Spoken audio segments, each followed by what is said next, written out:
بسم الله الرحمن الرحیم و به نستعین رب اشرح لی صدری و یسر لی امری واحلل عقدة من لسانی یفقهوا قولی.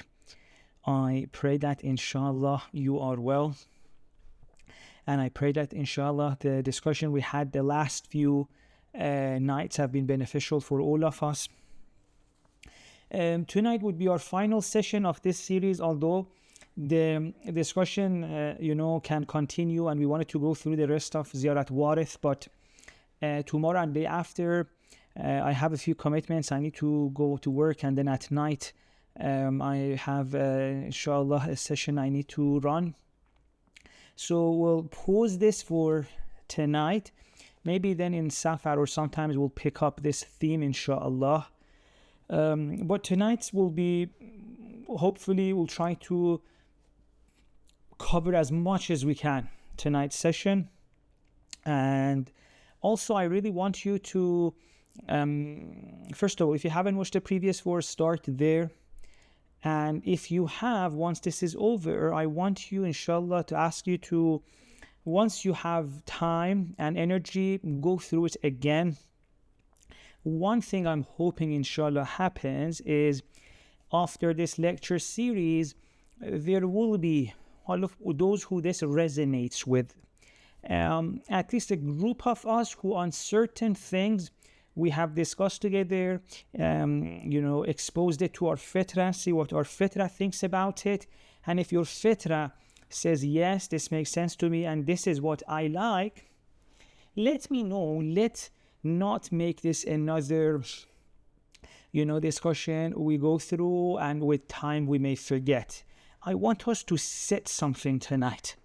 And so I ask all of you who have listened to the previous four, and today as well you listen to it one more time if you have time, and tell your fitrah, what do you think about this? If it resonates, then let us set a pact together that inshallah we will be the defenders, the promoters, the vessels God can use for this message of Ahl Bayt and the Quran.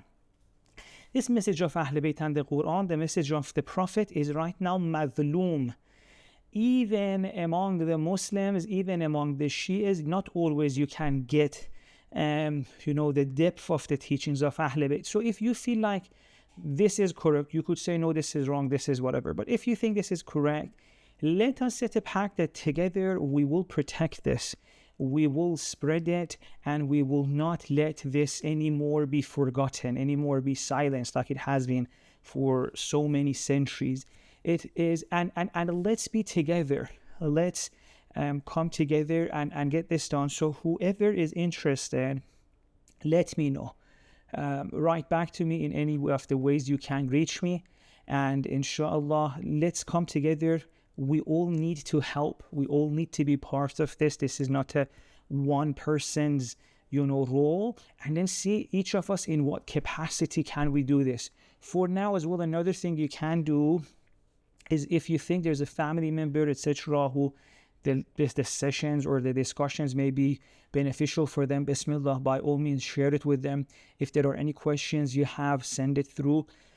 Send it to me. You have my different ways. Maybe I can even share an email address in the description. Inshallah we can work on all of that to hopefully make this Muharram a Muharram that's a pivotal point. Inshallah 2026 Muharram would be a different point in the history of inshallah followers of Ahl Bayt. Now, we had discussed Hazrat Adam, we discussed Nabi Nuh, Nabi Ibrahim. May the blessings of God be upon all of these beautiful souls. Ziyarat Warith after that talks about Nabi Musa, Nabi Isa, and then reaches our Nabi. I really wanted to go through every single one of that. I wanted to go to Nabi Musa, Nabi Isa, the Prophet, Imam Ali. I have prepared so much about Imam Ali, but because of my work commitment tomorrow, maybe tonight we can only do Nabi Musa a little bit. And I also want to talk a little bit about this individual as well, said Musa as-Sadr. A lot of you may have already read the book on his life, but I want to bring some of his real examples from his life as well, to show that these are not just ideals in the past. To some extent, it has been implemented in the world and has given really good results to the extent that it was implemented. So let's start with Nabi Musa. Nabi Musa is blessed, one of the most, one of the prophets who went through the most amount of challenges. From his birth, there are issues. He has to be separated from his mother, and then all the way till he grows up, he has to, leave the city where he was and go and live with strangers, and it's a very difficult life. Then he comes back, and now he has to go and save his people from the Pharaoh, and they need to then escape, and so it's even after they're like, his life is filled with challenges. This beautiful man of God, Kalimullah, yesterday we were saying that God should be speaking to us. Musa is a person who became Kalimullah. Isn't that so beautiful? With Ibrahim, we were like, yeah, Ibrahim is like, God should speak to us. And Musa is Kalimullah. God does speak to us. And the story of Musa is also very interesting. He goes through a lot of difficult things. He ends up, murdering a person by accident, and goes through a journey, gets a lot of teachings, lessons. Then one of the prophets of God helps him for many years and teaches him, and gradually he goes, ahead in the journey of Tawheed, and then hope he reaches really high levels of Tawheed. His story has been always a point of, really love for a lot of our Tawheedi Mufassirin. His dialogues with God, his journey, that fire that he saw and God speaking to him. It's really a beautiful, beautiful story. And I wish we had the time to go through all of that. But tonight I want to talk about one element of it that may be relevant to the discussion we started yesterday on the difference between Noah and Ibrahim, and that is the way he's dealing with the people who are opposing the truth. And in this instance, we're going to be talking about his issues with Pharaoh. Let me have a sip of water.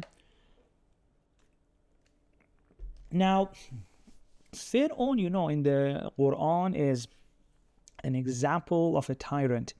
Even now, when they want to say someone's a tyrant, they're like, he's the Pharaoh of the time, the Pharaoh of the time. In a lot of, you see, religious poetry, Pharaoh it's become almost, a word for tyrant almost. Like, you're the Pharaoh of time, that means you're a tyrant. So in the Quran, it is very interesting how Musa deals with Pharaoh, and what are God's instructions with regards to the dealing with Pharaoh.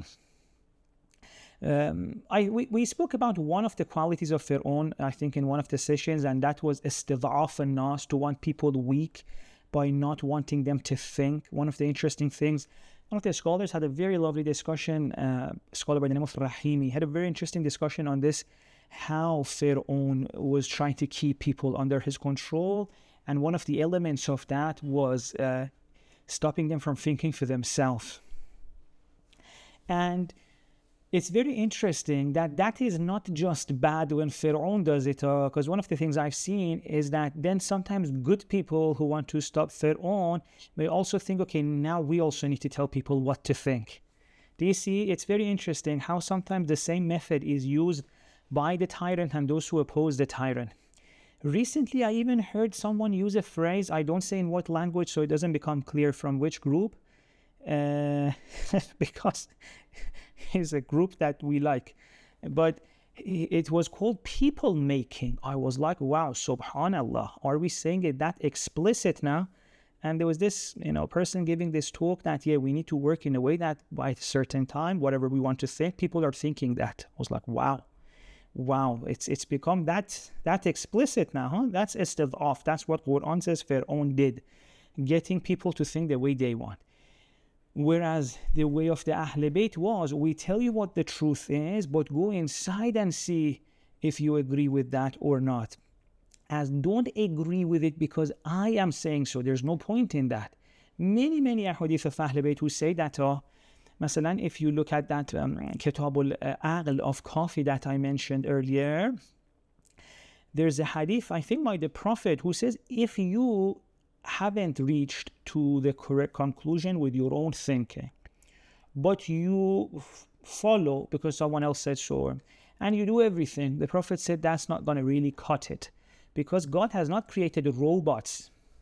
I mean, think about it. Alone you can get ChatGPT to create the most beautiful, maybe loving poem. But if it gives you that poem, do you feel like ChatGPT loves you?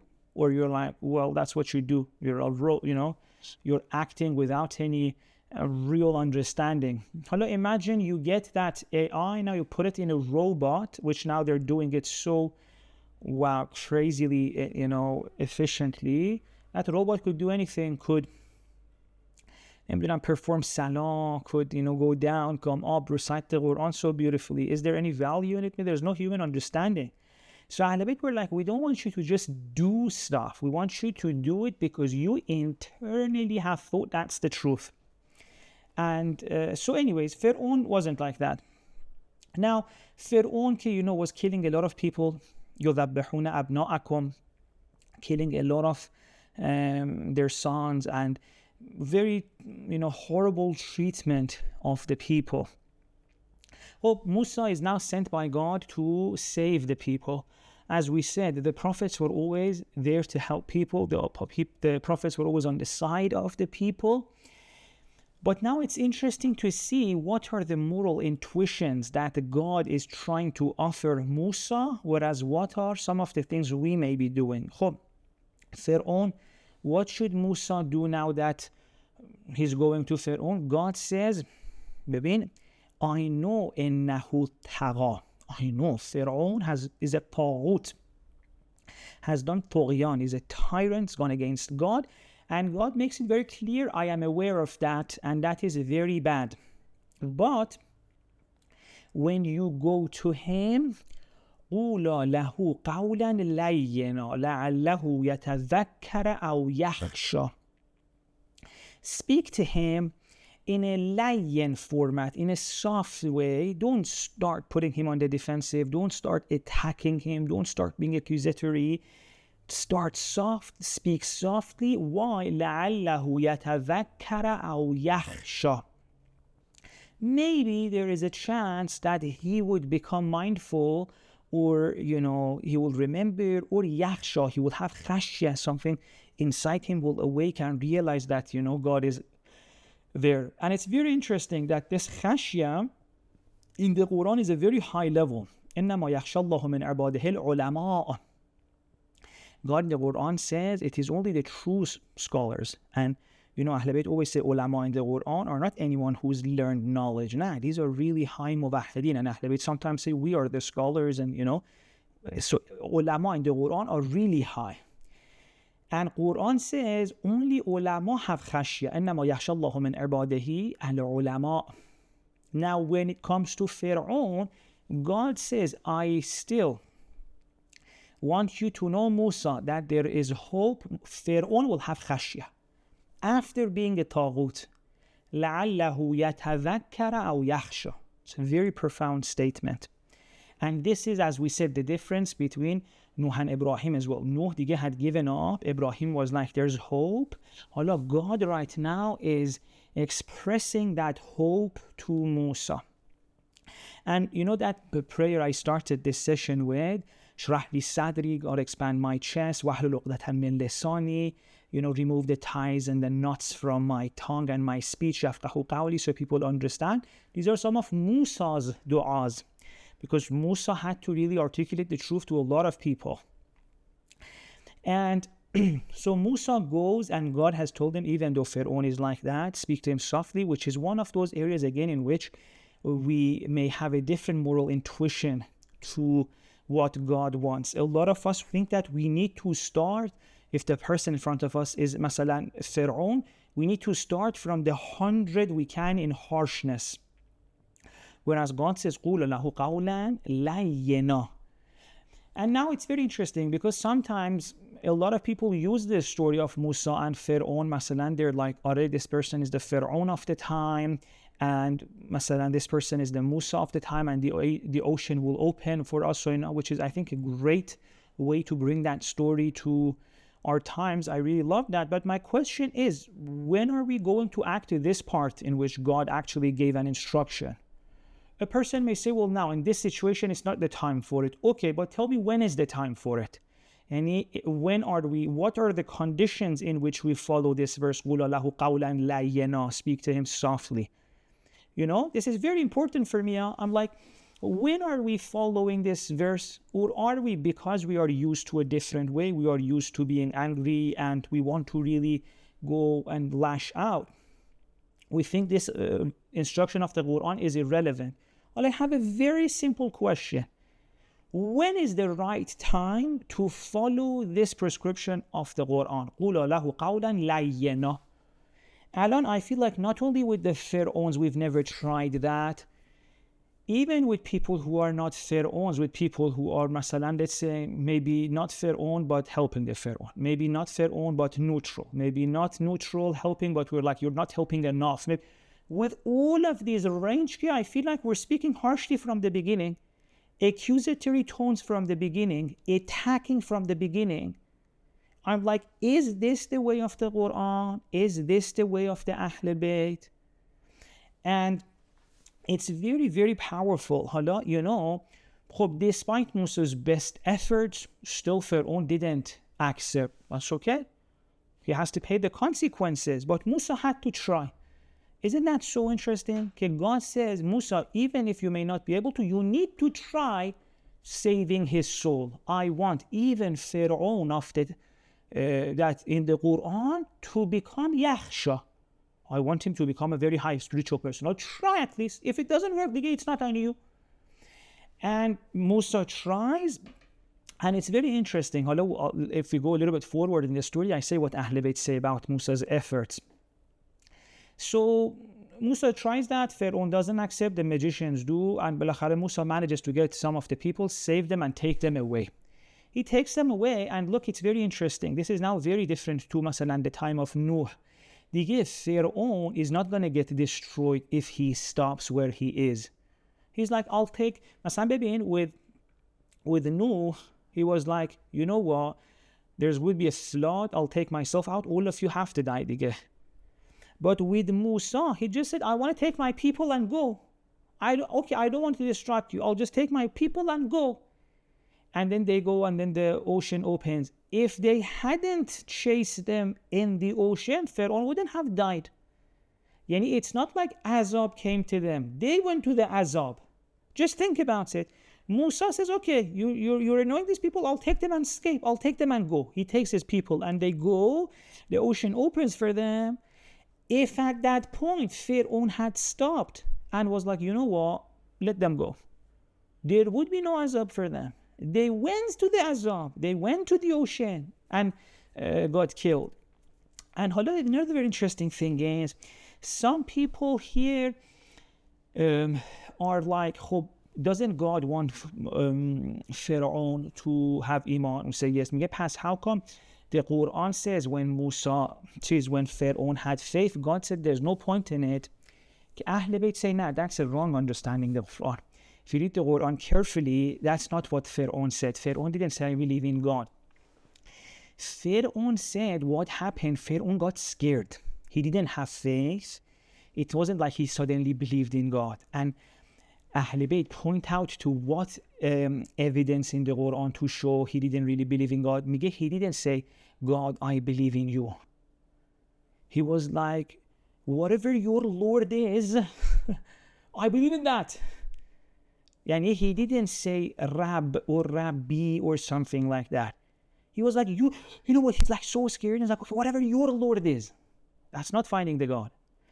And so Ahl Bayt point out to this, and actually there's this beautiful hadith by Imam Reza alayhi salam. Let me read this hadith for you. It's so powerful. We really need to know these stuff.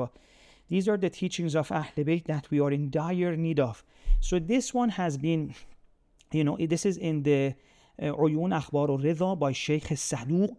very good hadith, and a lot of scholars actually approve of the sanad of this hadith. And over there, Imam Reza alayhi salam says that when Pharaoh, in that moment that he was drowning, asked help from Musa and his Rabb instead of God, had he asked help from God, he would have been saved, even in that last moment. This is Imam Reza alayhi salam in the book by Sheikh Saduq. Let me even try to see if I can find that. فأوحى الله عز وجل إليه يا موسى ما أغثت فرعون لأنك لم تخلقه ولو استغاث بي لأغثته. Musa, you did not go to the help of Pharaoh because you had not created him. And had it been that he asked help from me, لأغثته, I would have helped him, and I would have listened to his call for help. Imam Reza alayhi salam, Uyun Akhbar al-Rida by Sheikh Saduq. It's very powerful. Do you remember yesterday we had this discussion that if you manage to love people like your own children, you would never give up on them? It's very interesting. Nuh, in that moment when he saw his son drowning, for his own son, he was like, okay, I'm happy to help you now. Come. And Imam Reza says, God says to Musa, how come when Pharaoh was drowning, you didn't want to help him? And this is very interesting. Past, you see, even Nabi Musa alayhi salam, as incredible as he is not the end. That is why the prophet is the end. That is why after our prophet, there is no other prophet, because that means still there was growth for humanity. And it's very interesting. Masalan, with Prophet Musa, Rabbi shrah li sadri. Bless him. Prophet Musa is incredible. Although one session we just need to talk about how incredible this Nabi of God is. Oh, it's incredible, Prophet Musa. But still, what we need to one of the takeaways I'm hoping for you from this series is that a person could be incredible here, but still you need to follow the Prophet who is here. This is very important. The Quran says, I'm sharing with you all the stories of the prophets, but which one is the role model? میگه ولکم فی رسول الله اسوة حسنه. The highest role model of you is the prophet. And in the Quran it also says, follow the best of what I reveal to you. Masalan, if I tell you the story of Yunus, the beginning parts of it, I don't mean that be like that. اتفاقا Quran says, وَلَا تَكُنْ كَصَاحِبِ الْحُوتِ. Do not be like Yunus. When he did that, do not be like Yunus when he got angry and he left. Past in the Quran, it's very important for us. Yunus is an incredible person, and bless him, after a mistake, he was so humble, he found a way out towards truth and safety, and Imam Sadiq says now everyone can follow the return of Yunus. But what I'm saying is this, we need to accept and acknowledge this, that being even great, being even Kalimullah like Nabi Musa does not mean you are perfect in every way, like our prophet is, or like Hussein is after him. And so if you have a person who's really great and incredible, do not find it strange that they could have an idea that is not still fully prophetic idea. Maybe they're like Nuh, maybe they're like Musa, amazing, but our prophet has extra insights. And with Musa, he says, Rabbi shrah li sadri. He realizes now that we need an expansion of chest to be able to be more patient and strong. And this, by the way, we all need. I ask for this every day myself. I know I'm not even like 1% like Musa. I really know. But I'm saying if we want to choose a role model, someone's 50 levels ahead of us, and the Prophet 200, might as well from the beginning point at the 200 one. You know what I mean? I'm not saying we're better than Musa. I don't have 1% of Musa's expansion of the chest. But I'm saying if Musa is asking for God to expand his chest, when it comes to our Prophet, God himself says we have expanded your chest. There's a very difference between someone who's on a journey of expansion of chest or someone like our Prophet. The Quran says we have completed that for you. Your chest, Prophet Muhammad, is completely And that's why Muhammad is different. That's why Reza alayhi salam, Imam Reza alayhi salam, if a follower of this prophet says, if God was there, he would have, if Fir'aun had asked help from Musa, from God, God would have helped. Or if Hussein was there and Fir'aun had asked help from Hussein, Hussein would have helped. Muhammad, Allahumma salli ala Muhammad wa ala, would have helped. Okay? So, now that we discuss this and the importance of having this way of Ibrahim, this way of our prophet, this way that even Musa tried. Musa really tried to be really kind and patient with Pharaoh. Even God told him, قُلَّ لَهُ قَوْلًا لَيِّنًا. But of course, it's not easy. It's not easy. Quran says, it reads, حَظًّا عَظِيمًا. It's not easy. It's very difficult. It's very difficult. And that's one of the reasons we need the 12th Imam. Without the 12th Imam, it's impossible. It's impossible. Because he is the one who right now can follow the prescription of the Prophet. This is so important. This is so important for us to know. But we need to know we want that. I want to share a few stories from another Musa. We went from Nabi Musa to Sayyid Musa to show, because sometimes when I talk about these ideas, people are like, well, in practical things, what can we do? And I, on purpose, have been trying not to talk about practical things, because the moment you start talking about practical things, it sounds like criticism. And I don't want to, make this discussion feel like it's a criticism on anyone, because I'm hoping everyone for themselves think, but I will try to share a few lessons to give what can we do. Because I ask people, Baba, read for yourself, so I don't need to say it. I don't want to come across like I'm attacking anyone. But if you read, there's so many examples here. What can I do? We've written a book, shared all the practical examples. A person doesn't spend the time to read. They're like, oh, we want practical stuff. I'm like, yeah, I can't do all the work here. Write it. Do 5 years of research to give you practical examples of how these teachings, to some extent, can be implemented in today's world. Bless them. Some people are really cute and so much expectance. So much expectation. Wallah. Because with Nabi Musa, we talked about what God instructs him to do. قُولَ لَهُ قَوْلًا لَيِّنًا, him and Harun, his brother. I want to show you how this other Musa, Said Musa, in a lot of opportunities acted that way. And by doing that, solved problems, created solution in places where, had it been a lot of us, we would have made matters worse and then be like, why is the world like this? You know that a lot of the people who came in your lifetime, and I don't know if you know this, but know it if you don't know. A lot of people in your lifetime who became, symbols of struggle for freedom in the Shia world, as their role model, have said Musa Saad. If you listen to their Masalan documentaries right now, you see Hassan, some of them mentioned we had his photos as a child in our house and we looked upon him right now. Something that happens is after Said Musa Saad is kidnapped in 1978, and it's such a traumatic moment for the Shias of Lebanon. And he was so incredible that in his absence, and it also, his deputy was also kidnapped at the same time, So in the absence of a genius, a lot of the times what happens is that people who even loved his way may now not know exactly how to be like him. So some of the wisdom was lost, unfortunately. Not that it wasn't there all, because Alhamdulillah, with his life, everything is recorded. All his meetings, lectures, interviews. But what I'm saying is that people who at that time, they don't have access to get. A lot of this was gathered years after, even up to now, his institute, so now are still working, gathering all the interviews.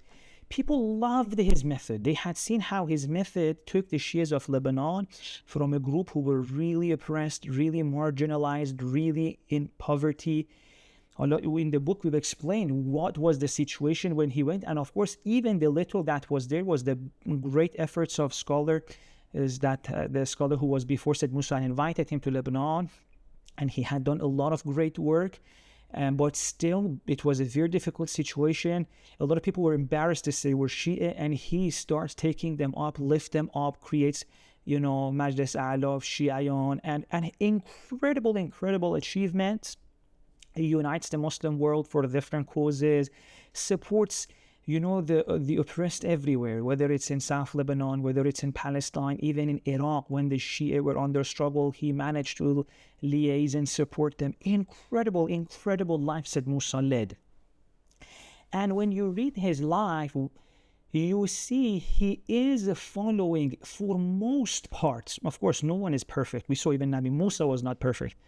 For most part, Said Musa followed prescriptions that, unfortunately, even those who loved him, even those who were students after him, didn't have the capacity to follow that. They really tried that, and in some ways they were really good. But my idea is that after Said Musa, something is missing in the Shia world. And I'll give you a few examples, and you see. And again, this is not a criticism. This is just saying that we can, we have real examples from a real life story. And one of the things is this. In the time of Said Musa, hope you know, he goes through a lot of turbulent times. Within his life, there has been a civil war in Lebanon.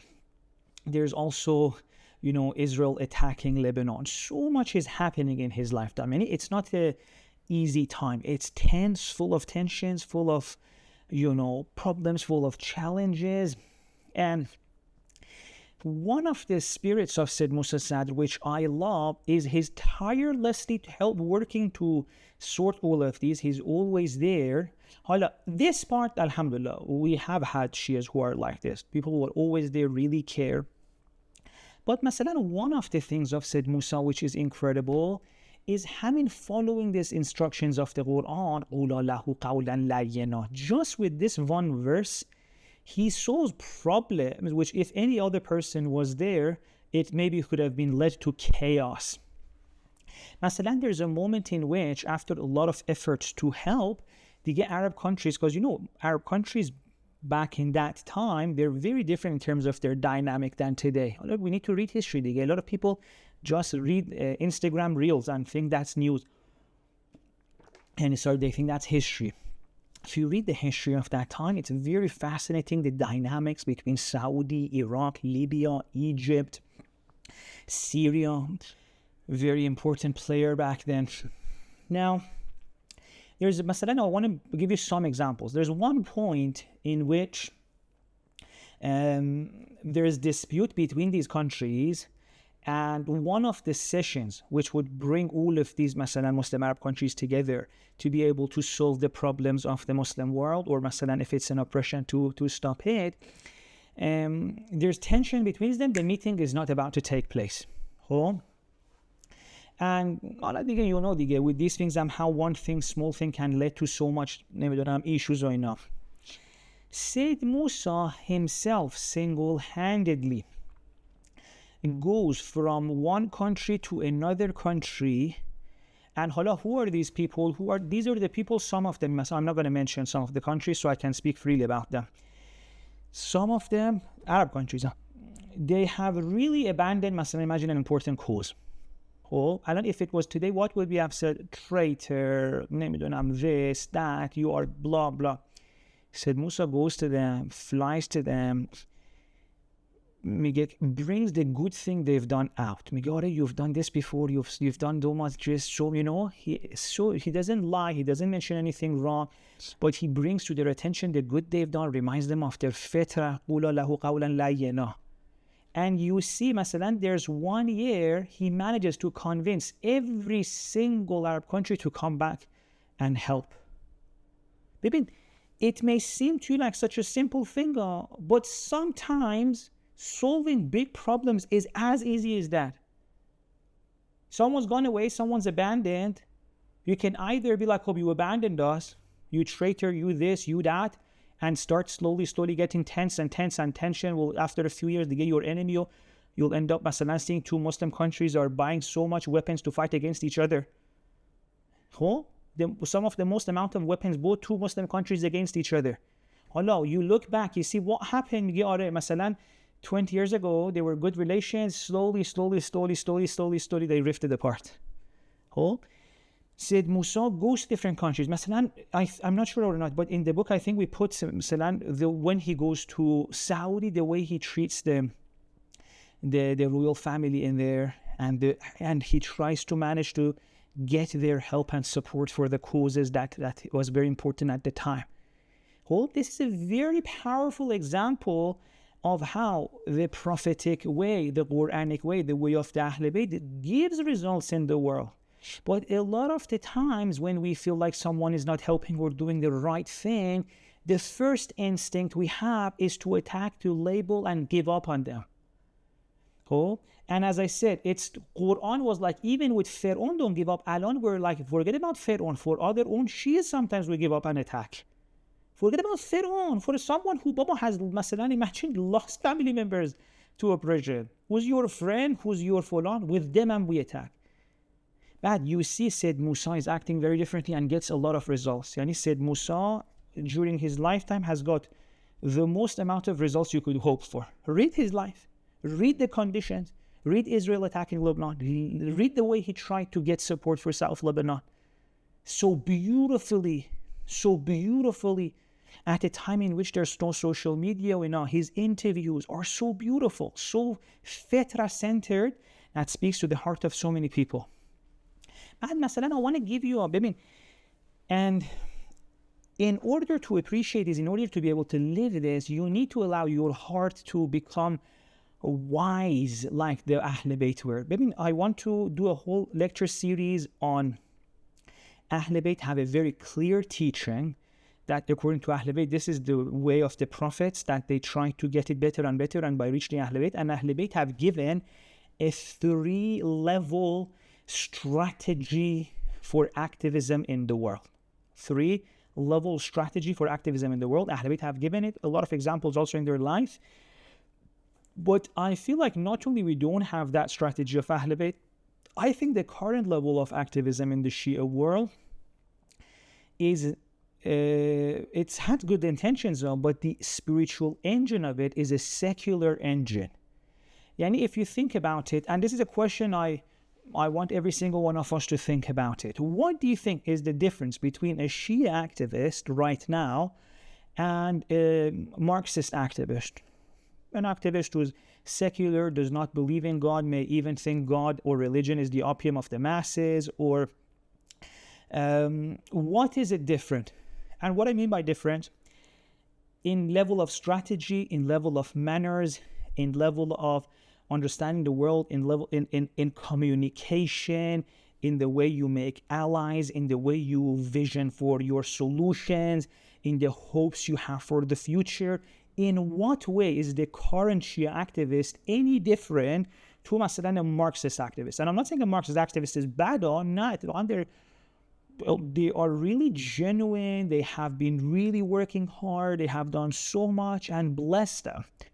But I'm saying, if on the surface a Shia activist and a Marxist activist or a leftist activist or a secular activist are exactly following the same strategy, what is really Shia there? Hala, a person may say, well, we get inspiration from Imam Hussein to act. That then past, you're saying that Imam Hussein is only like a battery energy? I'm not saying there's anything wrong with that if that's what you want to believe. Okay, past, there's nothing that Hussein adds. There's nothing that Quran adds in terms of strategy, in terms of manners, in terms of behaviors, in terms of the way you talk. There's nothing there. It's just energy. If that's the case, it's okay. If that's what you believe in, fair enough. I'm saying the way I look at it, that is not the case at all. Ahl Bayt at every level of it that you can imagine, from big strategies to tactics, they have shared ideas, although we've been talking about some of it in the last few days. Masalan, we said the way Imam Sajjad dealt with Farazdaq, the way Imam Hussein dealt with Farazdaq, the way Imam Hussein dealt with Hor. All of these, you can get strategies out of them. Although there's explicit as well, but I'm saying even the stuff Masalan, let me now make it more clear, because sometimes you need to really make it concrete for people. let's say there's a person who you think, or you don't even know what's the situation, you think, مثلا there's a football player, you feel like, okay, he hasn't been مثلا on the way you think, working hard for the cause, and مثلا after a year he does something. Hope, I want to know from the school of Ahl Bayt, what's the way to deal with the situation now? From the Marxist or from the different forms of activism right now, we know what the thing is. One of the main engines of activism is confrontation and like raising that tension. To the idea, probably hoping that it to motivate people, or like to kind of force people to be able to act more. So مثلا imagine if a football player, a Muslim football player, after a year posts something that they think it's not enough. It's like, oh, why are you not doing enough? Hope, what would Ahl Bayt do? Ahl Bayt would appreciate what has been done, show appreciation, show love for that, see that, and if there's a way, they will try to invite more as well. Do you get what I mean? You may think these are simple stuff. These are really important stuff. I'll give you another example. Masalan, let's say operation has taken place, and we reach Christmas. Oh, there have been people dying, and now there is Christmas. Hope, the part that there is no negotiation with is that you internally, as long as people are dying, you cannot have joy. That we all agree with. Hope, this is the human spectrum. You are another children dying right now. Masalan, imagine there's Palestinian kids dying, Palestinian children getting killed. We reach Christmas. Well, we all agree, I can't be happy when that's taking place. But how do you deal with those who may want to this year, who are not maybe right now that emotionally invested, and they want to celebrate Christmas right now? Well, you have two ways. One way that the last 2-3 years, especially the first year, I saw a lot of people did, is we need to make this clear. This is not a year for celebration. This is a year for fulan. How dare you, masalan, celebrate Christmas this year when kids are dying going on? The message, you get it, huh? You're like, they're in pain, children are dying. What's the point of masalan celebration? But I'm like, you know this, correct? Okay, who do you want to convince the other person? Who? Are your chances of convincing the person you want to get to care for the kids by attacking them, they're going to get more convinced? Or are there other ways? Don't forget about Ahl Bayt. Even from a psychological point of view, what would you do? What's the best message to put out there? And I want to say about this is not a sacred thing to that you have to really protect the method. No. We need to think and see what works best. And the interesting thing is we have so many teachings of Ahl Bayt too. But I'm like, even if you don't care about the teachings of Ahl Bayt, think for yourself, see what works. 14 centuries we've had experiences, and also there's so much human psychology right now. Read all the books. There are so many books right now. I'm like, people are so lazy. Oh, what are the practical steps? Well, read the book. There's loads of books on how do you change minds. How can campaigns work to change minds? There are few different ways, and you can see the result of each of them. There is the activist method, which tries to increase confrontation, to push for getting the behavior it wants. And there are some other methods that some other movements have used, and they have been way more successful in bringing people to the causes they want. There's books on that, how to change minds. There are so many psychological books on that. Allah, I want to mention you some of the examples of in that exact situation of masalan Christmas, what did Said Musa Sadr would do? Or in some situations he actually did. As Pepin, oppression is going on, we're approaching Christmas, what would you do? As you're protesting, in the energy of the protesting, you're in a country masalan that people celebrate Christmas, it's a big deal for them. But you are thinking very rightly that children have been died. How can we celebrate right now? How do you say that? If your goal is to actually care for the Palestinians, If your actual goal is to help those people, not just for yourself to feel better. If you want to feel better, that is the perfect way. Go for it. And see, they get 3 years, you feel so much better. I love it. I love it. MashaAllah. Masalan, they say, oh, we're winning. Winning what? You've forgotten why you started this, to save children of Palestine. How can you win if they're still dying? You can say, yes, alhamdulillah, there has been moments of victory. There has been, setbacks for the enemy. There has been great strength at times shown. But this is far from winning. Children are dying. Not just in Palestine, also in South Lebanon, in Iran.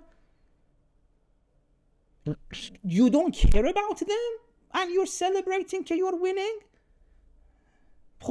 If you actually care about that, if you don't want to just feel better yourself, what should you? Let me read for you one of the lectures that Musa gives in a very similar situation. He knows it's not about me feeling better. It's about trying to see how can I get someone who right now may not be emotionally invested to get him on board to help support for the Palestinian cause. We're approaching Christmas. He's not like, oh, how dare you celebrate. He says, let me speak in a way, let me start, build a rapport, and then go. He is like, it is amazing that it is Christmas. Not we want to celebrate, or look, because we are remembering Jesus. And then he does this incredible lecture about the struggles Jesus goes through, about Jesus's passion for justice and for people, how there's a lot of teachings of the Jesus about the oppressed, about the weak. Jesus really, really, had profound teachings about the people who are oppressed, about the weak, and, always had a lot of suspicions about the powerful, so he starts with that. He reminds everyone like that. There are Christians after said Musa's lecture about Jesus who feel closer to Jesus than before that. And then he says, maybe when he shows them, I'm not against you, I'm not against your religion, I'm not against your tradition, I'm not against your... Then from there, he starts now linking what would Jesus feel today? What would Jesus have done today? What would have Jesus... And you see, without any tension, majority of his audience get that message and everyone's on board and everyone changes. But sometimes, because we don't have that patience, we get frustrated with people. And I get it, I'm not judging us. You see people are getting killed, and there's this group who, not that they're supporting, but they just don't care as much as we do. And you feel like, wow, they must be a monster, they must be evil. The moment you think that, you get all of your capacity for engaging them is out of the window. You just get louder and louder and louder and louder, because, baby, that's one of the things about the Marxist activists. It thinks being loud is the only solution in the world. But history is showing the louder you are doesn't make things any better. Of course you need to speak. Of course. But the solution is always not just increase your volume. Sometimes you need to increase your words. Sometimes you need to increase your wisdom. Sometimes you need to increase your patience. But it's so easy to just speak loud. It's so easy. And then it doesn't get any results, but you feel better. But said Musa, what does he do? He changes those people. I gave you example from Arab leaders that at his time he managed to bring on board. From people who were not Muslim and did not care, he brought them on board. How on Christmas he did a very different approach to us than to tell people how dare you celebrate. He was like, you know what? You want to celebrate? Let's celebrate pieces. Let's celebrate peace. Let's celebrate Jesus. Because how can you celebrate all of those? How can we do that when there's killing going on? And he gets on board with them, then from their own fitra takes them to the schools and gets what he wants and changes their minds.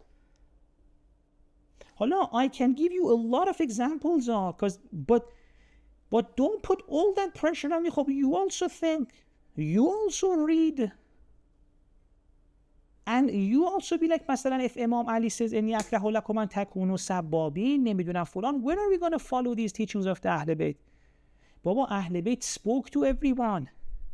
اهل بیت میگه یعنی which part of us has anything to do with the way اهل بیت worked?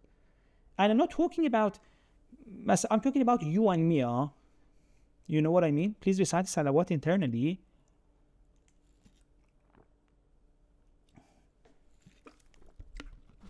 Another thing I want to mention, hello, it's the last session, it may be a little bit scattered, is the issue of anger.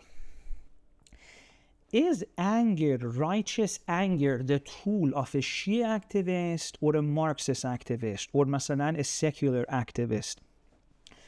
I want to say for a Shia activist, the main engine and fuel, as Imam Hussein said, is لِيَسْتَنْقِذَ عِبَادَكَ مِنَ الْجَهَالَ وَحَيْرَةِ الضَّلَالَ, is that because your role from God's point of view is guidance of humanity and getting humanity لِيَقُومَ النَّاسُ بِالْقِسْطِ, to guide humanity towards a place of guidance where they themselves establish justice and peace. So your main goal is guidance, and Hussein is the Imam of everyone, Prophet is the Prophet of everyone, so he wants to guide everyone, just like God is Rabbul Alameen. So the main engine for the Prophet and Ahl Bayt and a real Shia activist is the guidance of humanity, and of course that necessarily includes fighting against oppression. You know, the funny thing is we need to keep saying it because a lot of people, mashallah, they have Nemo's memory.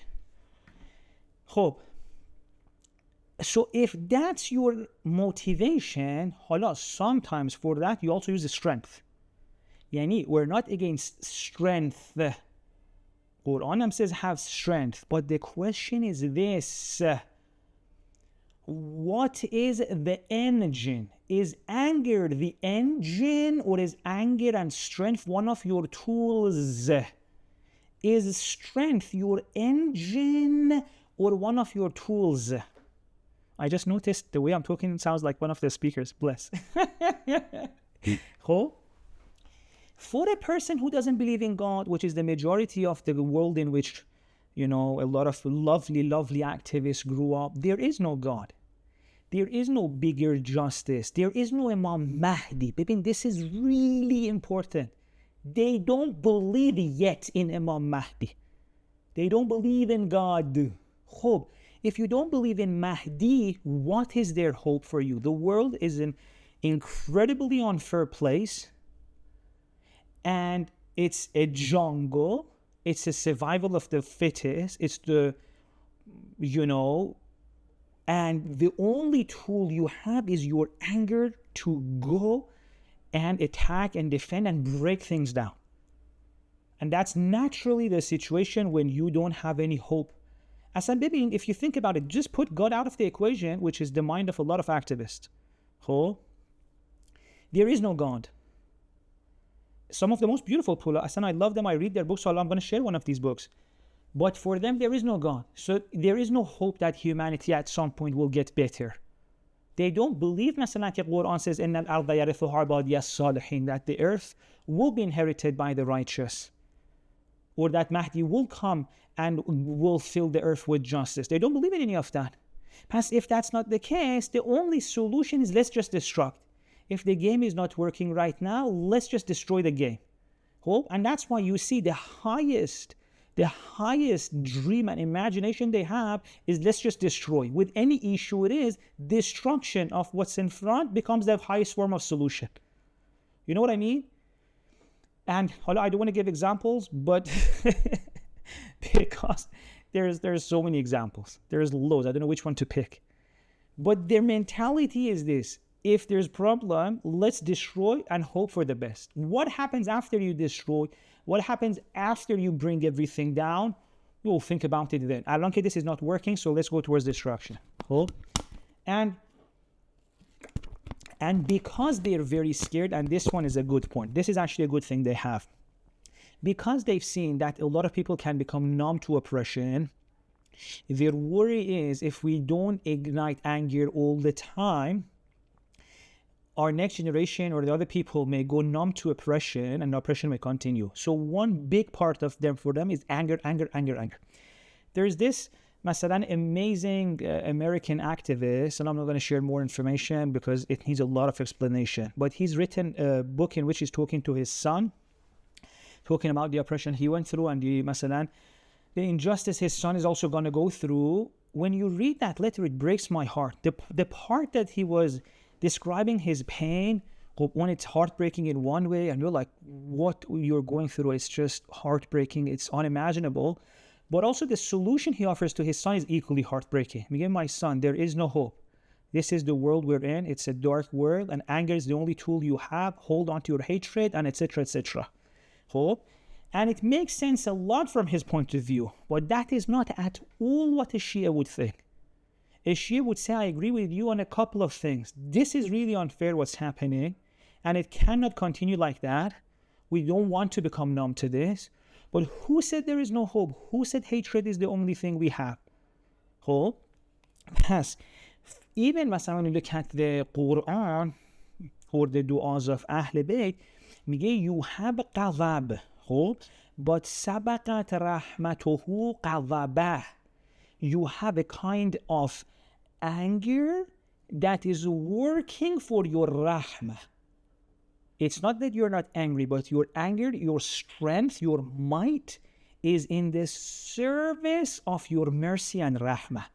There's also this beautiful line by Imam Sajjad alayhi salam, Ya man tas'a rahmatuhu amama ghadabih. There's this beautiful lecture by Ayatollah Jawad Yamuli about this, if anyone wants to listen. But Imam Sajjad, the gist of it is this: Ya man, about God, all the one who tas'a rahmatuhu amama ghadabih. His mercy and rahmah goes ahead of his ghazab. What does that mean? Mige, we as a Shia don't think that the world is ultimately unfair. There is a just God there, and we know the end of it is justice. Hope if you know that, as you have a presence to bring healing and mercy, Allah, in order to do that, sometimes you need to use your strength as well, of course.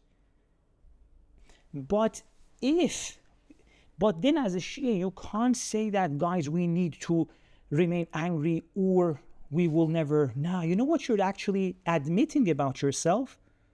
You're saying, my love for the oppressed is not enough to make me do my 100%. They've been thinking about it all. You're saying my faith, my relationship with God, my duty to God, my responsibility as an insan to God is not enough for me to do my best. I need to consistently remain angry to do my best. You know what you're admitting about yourself? You're admitting that at our heart we have no faith, that I should only be angry to be able to defend. It's a very, مثلا think about it, the Ahl Bayt were always defending people. They gave their lives. But they do it in a way that at any moment they can also be soft and lenient, or whenever is needed, strong. And they don't need to always be on that anger mode to be able to defend themselves or people. Look at the descriptions of Imam Ali alayhi salam in all the 3 battles. If there's anything stronger than a battle, read Imam Ali's mentality on Jamal, Siffin and Nahrawan. See if he's angry or he's strong but not angry. Read if Ali needs to be angry to be strong. When you say, I can only be strong if I'm angry, it means you don't know Ali. Clear and simple. Ali in Siffin is giving some of the most spiritual talks you can imagine. He's trying to invite people to the truth, saving them. He's not angry at them. At the end of he may start fighting with some of them, but he's not mad at them. See how many of them in the middle of the battle he keeps changing. Even sometimes as he's in a sword fight with someone, then he changes the guy. Even when I have this sword on, I'm still not angry. I'm ready to save you. This is a Shia activist. It's not weak, it's strong, but it's not angry. At some point, it may suddenly use anger, but even then is to create an effort in changing the other person. Anger for a believer is a tool of their mercy, saving humanity. Read battles of Imam Ali. And Imam Ali for us just becomes this Zulfaqar. Read what was he like in Jamal. Oof. I have a lecture series. I've touched upon parts of this, but inshallah later we'll talk about all of this.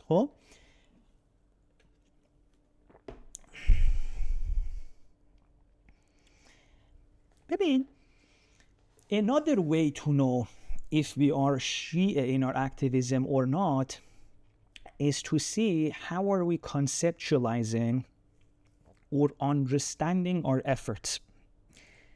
This is, if مثلا the biggest dream you have is to, we will مثلا stop you. If that's the biggest you can imagine, that I will stop you, the oppressor. That means your fitra is working to know oppression is bad, but you still don't feel you're connected to God. Because if you're actually speaking on behalf of Ahl Bayt and the Islam and Quran, and if you're connected to the 12th Imam, and you're connected to the owners of reality, which is God, is the highest God can achieve stopping for a period a person?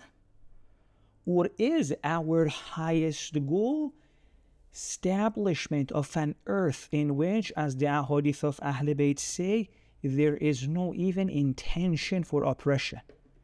And not only we stop oppression, not only it's eradicated from the heart of everyone else, there is so much beauty, there is so much safety, there's so much justice. The human understanding has increased massively. And I'm saying, do you have a reactionary vision? Do you have a reactionary dream and conceptualization of your action? Okay, you are doing something wrong, I need to stop you. As long as all of your efforts is in reaction to stop that, okay, this is not still full decolonization. Your heart is colonized. Because even now your spiritual efforts are defined in terms of opposing someone else. This is not spirituality. This is not Shia activism. This has nothing to do with the 12 Imam. This is beautiful. It's great. It's lovely. But it's not in any shape or form connected to God. This is what humanity can achieve when it doesn't believe in God. Like a lot of beautiful, beautiful activists who are not godly. They're amazing. They've done so much work, but they're not godly. A person who's godly has a higher expectations of himself. I mean, this is what you need to realize. It's not about doing less. It's about doing more. And if you want to do more, your imagination needs to be wider. Even the way you frame your movement needs to be wider, needs to be bigger. You can't create excitement or a vision or a dream that will unite all humanity against oppression and towards a better world if that dream is just saying what we don't like. What is it that you like? What is it that you're going to do? What is it going to be like? Baby, this is very important. Hold on. Again, another example so it doesn't become too abstract for people. Said Musa, go and see what did he call their movement. It's very profound. He called it Amal, which is hope, and then go and read for yourself to see how genius this person is and how Ahl Bayti. What does Alif, Mim, and Lam stand for? So it has all the elements you would want, but puts it together in the package of Amal, hope. Then you see the difference between a Shia when it's connected to that wisdom, or when, masalan, I am not connected. I just feel the pain. There are so many examples. I'm just sharing one after the other because there's a million things to share. But I think I have to stop. This is not the end of the world. We'll talk inshallah together more. I want you to listen today with an open heart, with an open mind. Go back to it. Go back to the last few nights as well. and see that we are trying to have a consistent understanding of life that includes for everything and also has a place for Imam Mahdi as well. And I think it's only fair we end with Imam Mahdi. I want to ask you a question. As a Shia, and as this is actually not Shia, this is for all Muslims, by the way. My father wrote a book recently, Imam Mahdi in Sunni and Shia, if not wrote, sorry, translated. It's written by someone else in different language, that translated to English, and I think maybe, I don't know, did he add some comments or not? So Imam Mahdi, you will see, is not even just for Shias, all Muslims believe in him. We have a hadith by the Prophet that is agreed upon by all Muslims. What does he say? He says, the earth will be filled, after it is filled with oppression, with justice and qist, when the 12th Imam comes. It's very important. As if you're a person who really hates oppression, what should be one of your number one priorities next to other things you do, in addition to other, what should be one of your top priorities to make sure Mahdi comes back? If your prophet has promised that as long as Mahdi doesn't come, you guys don't have the wisdom to pull this off, to end oppression, you don't have the patience to pull off, to end oppression, and you need help, what should your number one priority be to bring Mahdi? If you're doing everything but not that, are you serious about ending oppression? I would say, really no. God would say you're not. Let me give you an example to make this very clear. This is an example. I want you to think about it, share with your friends, share with your family, discuss it. This has to be an example in every single Shia family. Imagine there's a situation in which a person has stabbed another person. Masalan, imagine we're in a I don't know, jewelry shop. One person has stabbed another person. We have a terrible crime in front of us. The person who's been stabbed is on such critical condition that as long as a doctor comes, an ambulance comes, you cannot help him, he'll die. So that's one situation we've agreed upon. There is also the stabber there, the person who killed him, and you're there. Alon, you're thinking, okay, I have a lot of priorities. One is to stop the guy who stabs dozen more. So that's one priority, stop him from stabbing anymore.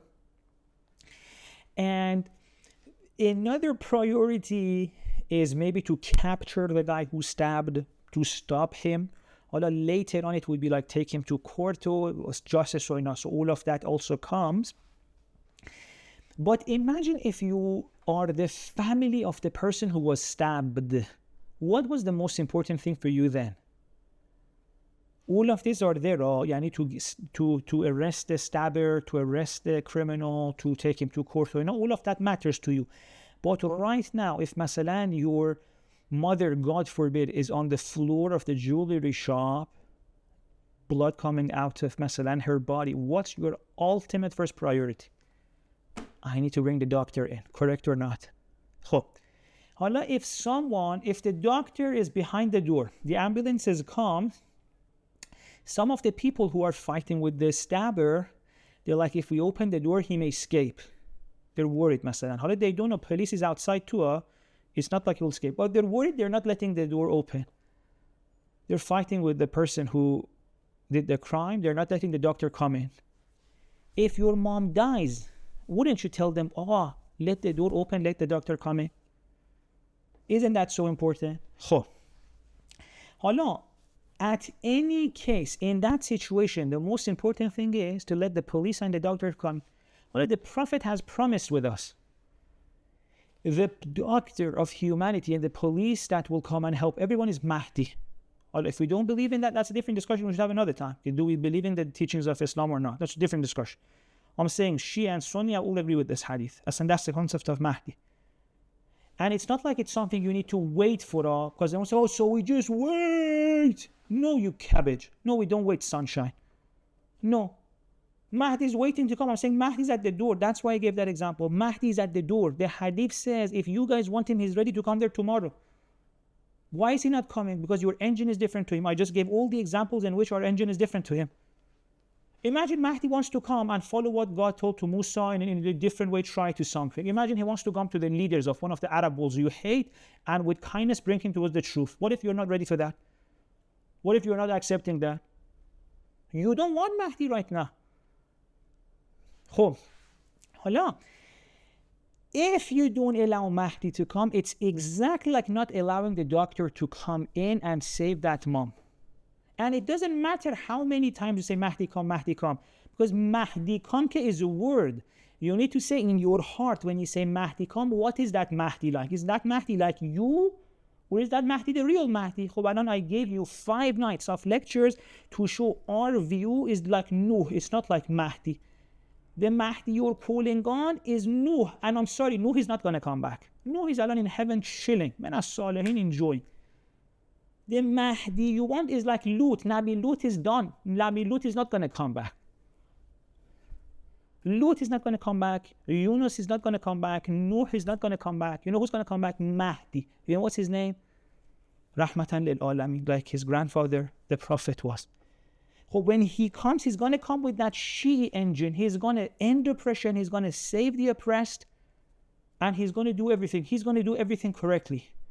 But what if your heart is so used to a different way of being in the world, you don't want him to come? Is the example clear now? Because as important as it is, and I'm not saying it's not important to stop the stabber, that's very important, because if he stabs more kids, what's the point? But as important as that is, it's so important to open the door, let the police and let the doctor come in. How can you open the door? Open your heart. And see in what ways is the engine in your heart for your activism, for your efforts in the world. Is it Shi'i or is it secular? I'm saying currently, I can't see the difference between it being secular. For people, I'm not talking about other countries of Allah, now for us here, English-speaking Shia world. Forget about other parts of the Shia world. Well, not they know for themselves. They have their scholars who are amazing. I'm talking about us, living in the West. How are we different to the non-Muslim activists, to the non-Shia activists? Apart from the fact that you may get some just energy from Hussein or from Mahdi. But in your manners, in your speech, in your action, in your strategy, in what way is it different to any of them? In the way you handle yourself on social media, in the way you handle yourself in a protest, in a way you perceive news, in the way you share news, in the way you think people should behave. How is it different to a non-Muslim or to a Muslim who's masalan Sunni? Again, not energy, in manners, in strategy, in wisdom. How is it different? I gave you a few examples of places in which it could have been different and would have led more results. Hala, if you want to read the life of this man and see in how many ways he got results on the ground and was very beautiful all along the way. May inshallah God open our heart to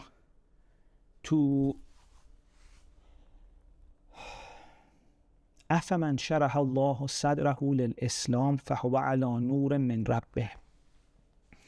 God says the real Islam, which is what Imam Mahdi is going to be representing, and you know the ahadith say when Mahdi comes, a lot of people think he's almost inviting people to a religion that's so unfamiliar to them. Why? Because we have forgotten the true Islam. It's not like he's going to bring a different Islam. We've gone for a different Islam. That was our whole night discussion, the last 5 nights, right? And God says in the Quran, if you want to accept the true Islam, the one the Prophet talked about, Hussein talked about, Mahdi talked about, you need شرح الله صدره. You need to expand your chest. It's so important. And I said it in one of the sessions, sacrificing body, sacrificing blood, all of these are very precious, and God always respects that and appreciates it and worthy of heaven. But Hussein and Mahdi need even higher than that. And you can do that and more. We're not talking it's one or the other. But we're saying the level that is needed is, are you ready to give your heart to God? Are you ready to allow God to expand your chest? That is what Musa asked for. Allahumma Rabbi shrah li sadri. When you want to meet the Pharaoh of the time, you need an expanded chest, and you need so much more. Even what Musa had still was not enough. You need even more than Musa. Quran says the heart and the chest of our Prophet was different to Musa. It was expanded farther. And the same is with Hussein. That's why all the prophets were excited for Ashura. The hadith says, Ashura is saying what kind of chest is required. We need that kind of chest in Ashura. Let me share you a few stories of Hussein on the day of Ashura and then compare that with us. I know I said that will be the last thing, but they've come, stopped them all, kept them thirsty, and in a few hours we'll kill them all. We'll kill his brother, his sons, his few-month-old son, take captives, his sister, his wife, his daughters. Strong man, Hussein, strong man. And in that moment when he wants to go and speak to them, how does he speak?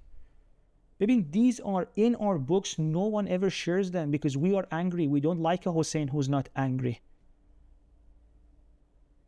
If they find one thing in which the reporter, Masalan, said Hussein got angry, they share that one.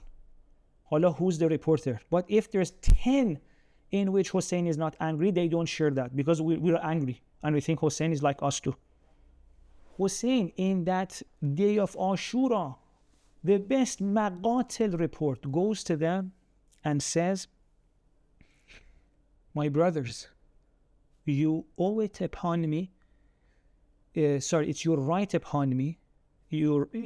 I made that sentence with a mistake. It's your right upon me. I owe it to you as a fellow brother to share with you who I am and why what you're doing is wrong. Look at the level of engagement to the people who know what kind of brutality they did to him. In few hours after the speech, his body is on the ground, their horses are going on top of the body to turn it into a powder, to a cream. Don't you dare think you're braver than Hussein. That message was for a specific reason. Hala, that Hussein, he knows all of that is happening. He knows there is not hope. What is the way in which he speaks? Is he my role model or not? At what point am I going to learn from that? Anger is easy. Anger is easy. Shouting is easy. Calling people traitor is easy.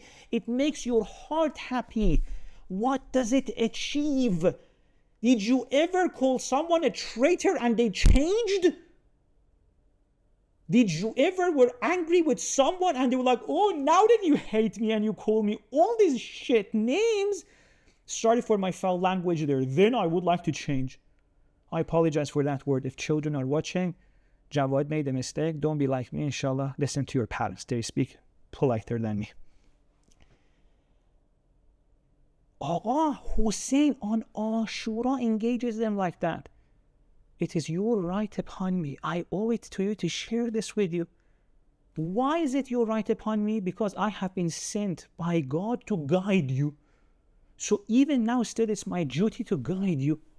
You're a creation of God. You have a right upon me as an imam to guide you, Hussein said. They don't listen. They start swearing. Imagine if right now, maybe put yourself in that situation of Hussein.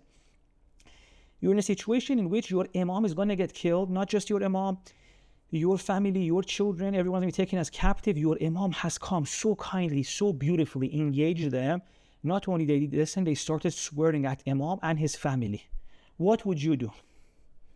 What would we do? Wallah al-Azim, be honest, what would we do? Allah, do you know what Imam Hussein's companion does? He goes and says, this person you're swearing at, do you know he cares for you? Do you know his father, what he did for you?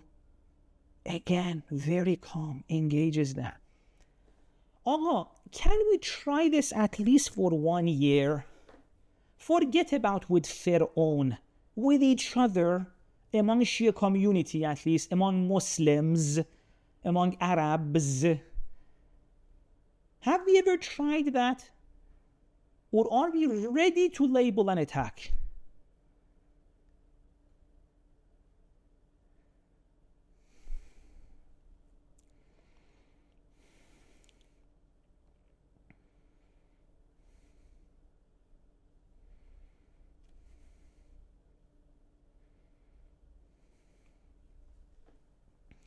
One of the beautiful scholars from Iran said the line, he said, Hussein wasn't just against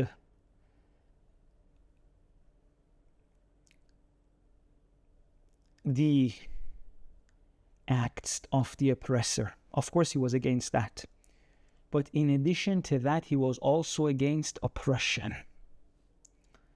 And dealing with oppression is much harder than fighting the oppressed alone.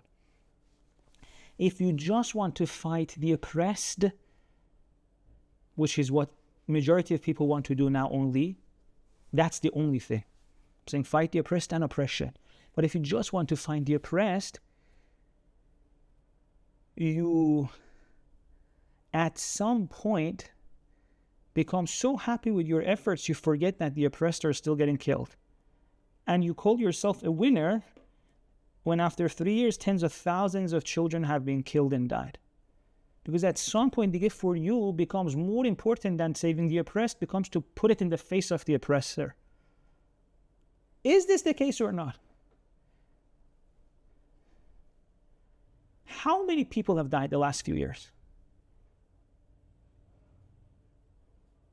How many Palestinians have died? How many Lebanese have died? How many Iranians died? Just recently, we saw the schoolgirls, the boys. Not just the children, or everyone dying is bad. It's not just children dying is wrong. That's really wrong. But a lot of other people died as well.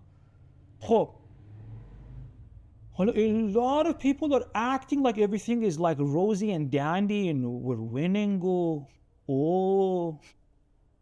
There has been incredible shows of strength.